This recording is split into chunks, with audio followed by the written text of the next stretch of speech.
प्रधान शिक्षकों के इंतजार की घड़ी समाप्त।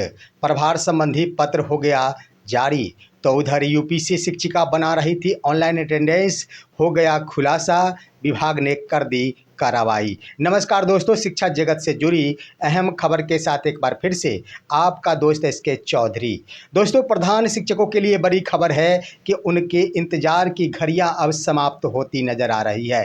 दोस्तों, मामला जुड़ा है पदस्थापन और योगदान के उपरांत विद्यालय का संबंधित तमाम प्रकार के प्रभार संबंधी। दोस्तों, इसके क्रम में कई प्रकार के जंग से गुजरना पड़ रहा है प्रधान शिक्षक के अभ्यर्थियों को। तो उधर विभागीय पत्र का भी इंतजार किया जा रहा है। इसी बीच एक बड़ी खबर आई है कि एक पत्र जारी हो गया है जिसके अंतर्गत प्रधान शिक्षक एवं प्रधानाध्यापकों को पूर्व के प्रधान के द्वारा तमाम प्रकार के प्रभार सौंपे जाने संबंधी आदेश निर्गत कर दिया गया है। दोस्तों, आइए इस पर हम विस्तार पूर्वक चर्चा करते हैं और ये भी चर्चा करते हैं कि आखिर ऑनलाइन माध्यम से अटेंडेंस बनाना शिक्षा विभाग को कैसे महंगा पड़ रहा है, मार्क ऑन ड्यूटी से कैसे शिक्षक फ़ायदा ले रहे हैं। इस पर विस्तार पूर्वक चर्चा करने से पहले अगर आपने अभी तक हमारे इस चैनल सुसत्य वचन को सब्सक्राइब नहीं किए हैं तो कृपया अभी सब्सक्राइब कर लेंगे।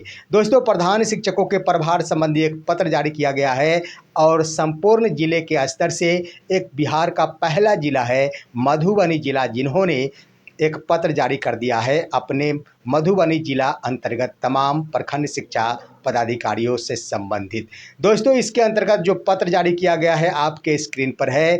मधुबनी जिला शिक्षा पदाधिकारी के स्तर से यह पत्र जारी किया गया है, जिस लिखा गया है विद्यालय का संपूर्ण प्रभार नवनियुक्त प्रधान शिक्षक अवलिक प्रधानाध्यापक को हस्तगत कराने के संबंध में। दोस्तों, इसमें उपर्युक्त विषय अंकित करना है कि बिहार लोक सेवा आयोग द्वारा चयनित एवं योगदान किए गए प्रधान शिक्षक अवलिक प्रधानाध्यापक के विद्यालय में योगदान के पश्चात प्रभार देने से संबंधित निम्नांकित आवश्यक निर्देश दिए जाते हैं। कई प्रकार की पहलुओं पर ध्यान देने की बातें कही गई है इस पत्र के अनुसार। दोस्तों, इसमें लिखा गया है नवनियुक्त प्रधान शिक्षक अवलिक प्रधानाध्यापक को विद्यालय का संपूर्ण प्रभार पूर्व प्रभारी वित्तीय सहित देंगे, यानी शैक्षणिक से कार्य नहीं चलेगा, वित्तीय प्रभार तो देना ही पड़ेगा। दूसरी बातों का उल्लेख किया गया है कि प्रभार में दिए जाने वाले सभी प्रकार के संचिकाओं सामग्रियों का प्रभार सूची बनाकर ही प्रभार सौंपेंगे।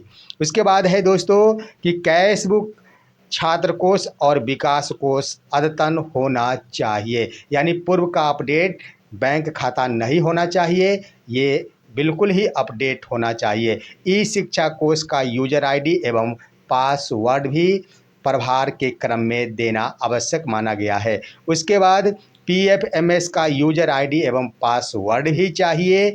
उसके बाद लिखा गया है एमडीएम का यूजर आईडी एवं पासवर्ड भी चाहिए। विद्यालय में संधारित सभी प्रकार के खातों का बैंक पासबुक अद्यतन करते हुए प्रभार सौंपेंगे।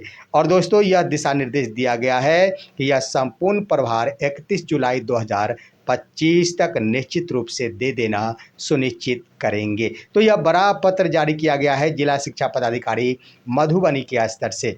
दोस्तों, हम कहना चाहेंगे कि प्रधान शिक्षक के अभ्यर्थी अभी सिर्फ विभिन्न प्रकार के खातों पर ही अपनी नजरें गड़ाए रखते हैं, जिसके क्रम में छात्र कोष हो, विद्यालय कोष हो या फिर एमडीएम हो, विकास राशि से संबंधित इत्यादि, कैश बुक इत्यादि पर ही उनकी नज़रें टिकी रहती है।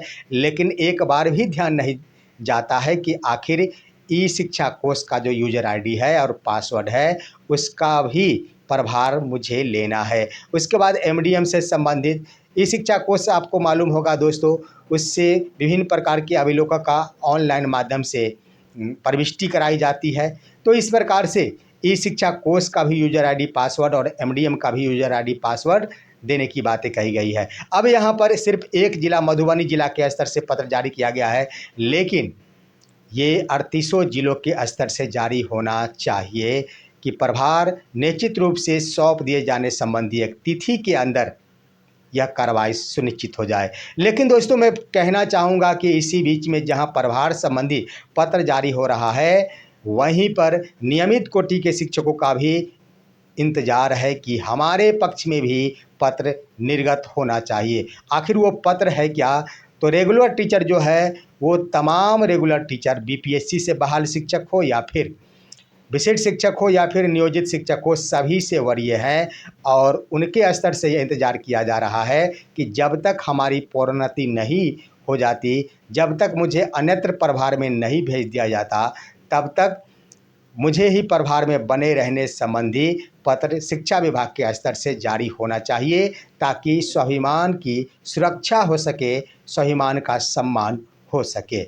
उधर दोस्तों हम बता दें कि शिक्षा विभाग के स्तर से मार्क ऑन ड्यूटी पर जो सवाल खड़े किए जाते हैं वह बिल्कुल सत्य साबित हो रहा है। शिक्षा विभाग को लगता है और ख़ास तौर पर एसएस सिद्धार्थ को यह लगता है कि मार्क ऑन ड्यूटी का शिक्षकों के स्तर से गलत फ़ायदा उठाया जा रहा है, जिसके क्रम में आपने देखा होगा कि मार्क ऑन ड्यूटी समाप्ति संबंधी एक पत्र जारी हुआ था, परंतु बीते कल ही उस पत्र को निरस्त कर दिया गया है, क्योंकि वर्तमान में मतदाता सूची पुनरीक्षण का कार्य है। ऐसे में ढेर सारे शिक्षकों का प्रतिनियुक्ति किया जाना है। अगर ई शिक्षा कोष के माध्यम से प्रतिनियुक्ति की जाती है तो निश्चित रूप से विलम्ब होंगे और शिक्षा कार्यालय पर बहुत बड़ा बोझ बढ़ेगा, जिसको लेकर संभवतः उस पत्र को निरस्त कर दिया गया है। लेकिन हम बता दें दोस्तों कि एक शिक्षिका है यूपी की रहने वाली, वो शिक्षिका यूपी से ही रहकर मार्क ऑन ड्यूटी अपना अटेंडेंस बना डाली। इसका खुलासा हो गया है। मामला जुड़ा हुआ है बिहार के भागलपुर जिले से संबंधित। दोस्तों भागलपुर जिले के अंतर्गत मध्य विद्यालय इस्लामपुर में कार्यरत एक शिक्षिका श्रीमती उपासना सिंह, जो यूपी की रहने वाली है और उसी विद्यालय में कार्यरत है, और वो बीते अप्रैल और मई महीने में अपने घर यूपी गई थी। इसी बीच इस्लामपुर के ही एक ग्रामीण थे रंजन मंडल, जिन्होंने लोक शिकायत निवारण पदाधिकारी के पास ऑनलाइन माध्यम से ही यह एप्लीकेशन भेज डाली कि शिक्षिका विद्यालय नहीं आ रही है, यह आशा है कि वो अपने घर से ही अटेंडेंस बना रही है। दोस्तों इसको लेकर लोक शिकायत निवारण पदाधिकारी के स्तर से डीपीओ भागलपुर को वो पत्र लिखा गया और डीपीओ भागलपुर के माध्यम से प्रखंड शिक्षा पदाधिकारी को इसकी जांच का दायित्व दी गई। दोस्तों जांच के क्रम में यह सत्य पाया गया कि वो शिक्षिका उपासना सिंह अपने घर यूपी यानी 298 किलोमीटर दूर से ही वो मई महीने में अटेंडेंस बनाई थी, और यह बात सत्य हो जाने के उपरांत वहाँ के जो प्रभारी प्रधानाध्यापक है उन पर भी स्पष्टीकरण की गई और वो शिक्षिका उपासना सिंह पर भी स्पष्टीकरण की गई, परंतु संतोषजनक जवाब नहीं मिलने के कारण उन पर विभागीय कार्रवाई प्रारंभ कर दी गई है। तो इस तरह से फंसती नज़र आ रही है, बड़ी कार्रवाई हो सकती है और अटेंडेंस के मामले में निलंबन संबंधी कार्रवाई होना तो निश्चित है, जैसा कि एसएस डॉक्टर एस सिद्धार्थ बार बार ही कहा करते हैं। तो इस तरह से दोस्तों मार्क ऑन ड्यूटी का फ़ायदा लिया जा रहा है और इसलिए मार्क ऑन ड्यूटी को समाप्त करने की व्यवस्था लागू की जा रही है और शिक्षकों की प्रतिनियुक्ति जहां की जाए वहीं के लोकेशन से उन्हें जोड़ दिया जाए,